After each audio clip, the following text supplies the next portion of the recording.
परळी, शिवडी, भांडूप, विक्रोळी, वडाळा, चेंबूर ह्या परिसरामध्ये जे काय मी बघितलं,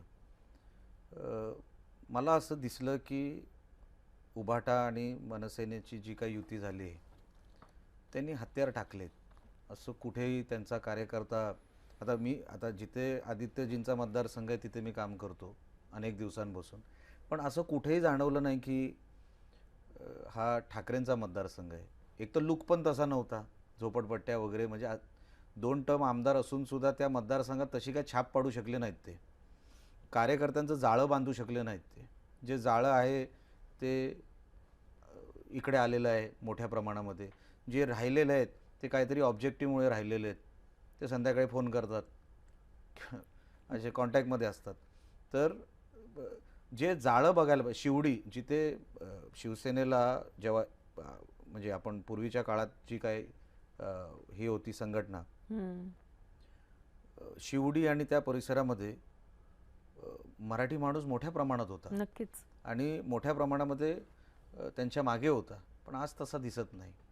गडबाजी, ठाकरेंबद्दलचा राग, त्यांचा स्वभाव, त्यांनी जे काही म्हणजे त्यांना वाटायचं की आता बघा सगळी राजेशाही वगैरे संपली हो.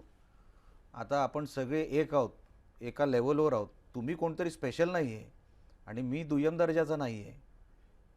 तुम्ही एक दर्जाचा आणि मी दुय्यम दर्जाचा, ही जी समज ठाकरे स्वतःला जे समजतात ना, की आम्ही कोणतरी मोठे आहोत, असं नाही आहे.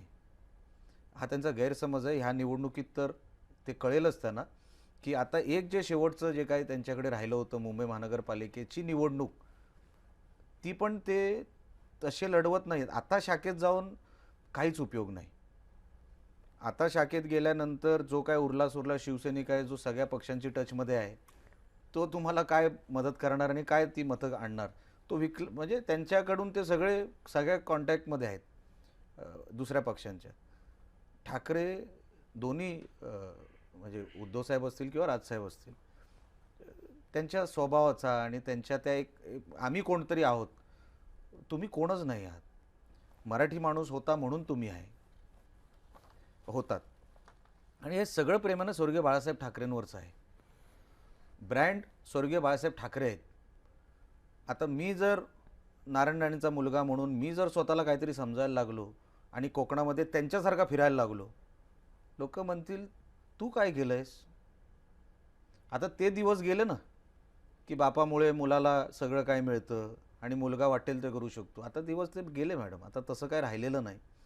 आता